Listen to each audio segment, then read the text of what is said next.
Hello everyone, my name is Enrique Wong and I'm your Writing and Rhetoric professor. Writing and Rhetoric, Composition and Rhetoric is two different names for the same course. Writing and Rhetoric is a writing and writing class with the expressed objective of developing critical thinking skills. And you may wonder, aren't all our classes meant to develop critical thinking skills? What is different about this one now? The difference is that by critical thinking skills, we're thinking about a very specific set of strategies that have to do with what the name of the course stands for. If you check the name of the course, you will see there is a compound name, composition, which is writing, and rhetoric, which is a proper noun that goes back to the classical antiquity.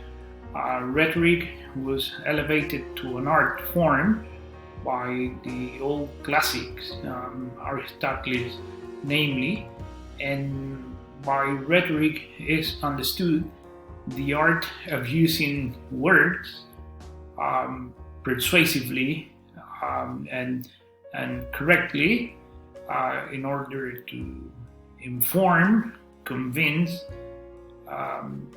persuade, and or eventually manipulate people. And this is the part of my class that I find extremely relevant.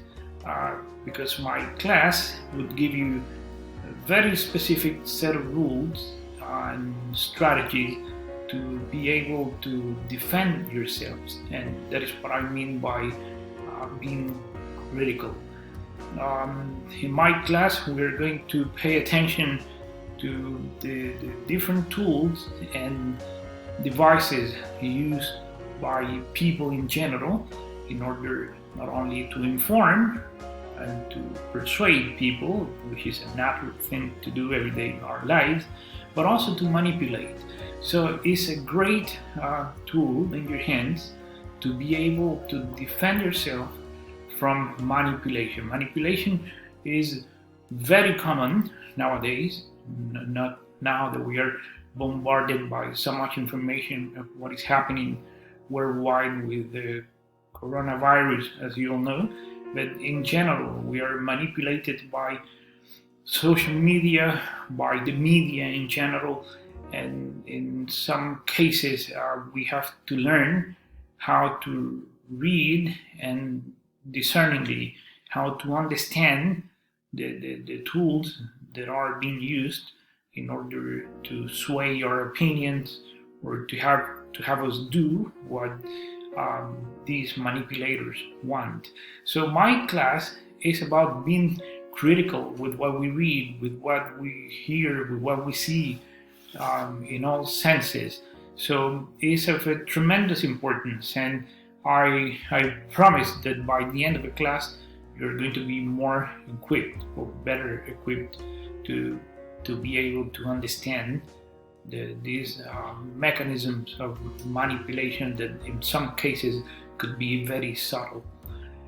But I will leave that for my class, and that is, we have 8 weeks ahead, and I promise that I will teach you things of great value in that sense. A little bit about myself.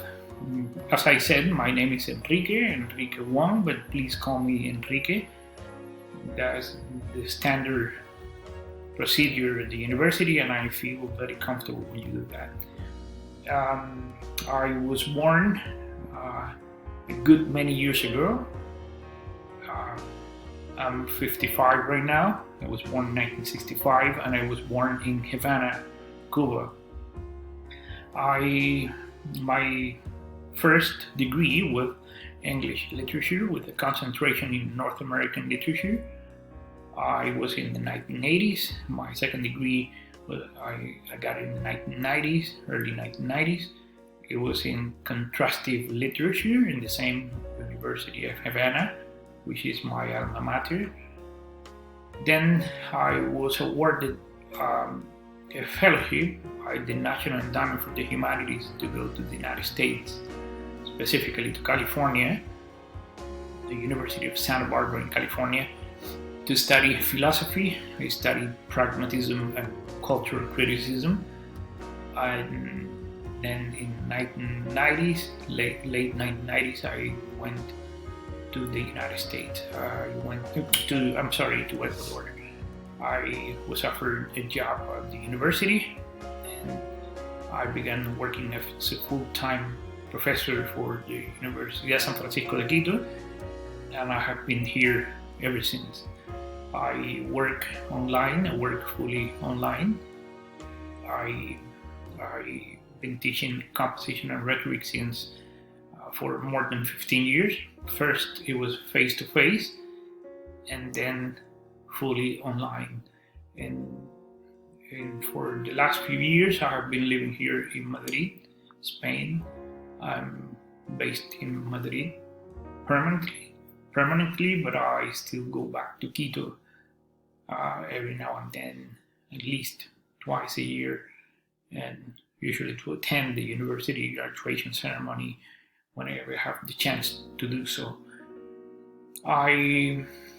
As you all know now, I live in Madrid. I'm in the epicenter of the epidemic. I've been in quarantine for 5 days now, and I think that this is something that is happening worldwide, and so you know what this is all about now, especially that the university is moving to online teaching. I hope that this time together we have a good time, that we learn. I'm going to do my best to learn from you, and I'm going to do my best to help you learn from what I have to teach. We are working with D12, and we're going to be getting together via Zoom, video conferencing, and we are going to be closely in touch. I hope that you enjoy my class. I want you to understand that when you're taking an online class, the dynamics change completely. You're not expected to be a passive observer of what is happening, to receive lectures, but you're supposed to be actively engaged in what we do every day. There is plenty of information to process in my course, but I paced out this information in such a way that is easy to handle, and you will have time to do your homework, you will have time to do every single activity. You see there is a lot to do, but if you do it following my sequence that I usually send you in an introductory infographic, you'll see that you'll be in great shape by the end of the course. And you'll see that getting an A is very easy in my class if you dedicate and commit yourselves with the class. Hopefully this time that we're going to be secluded, I know that it is the same for you in Ecuador now. The way things are going, are developing now, and I hope that this time of seclusion helps us think about our place on earth, what we have done, what we have to do, and to improve ourselves. Please record your introductory videos and introduce yourselves to the class, and post the videos here in this link that you are watching right now, or you're watching my video right now. Thank you, and please don't hesitate to contact me whenever you have a question. Thank you.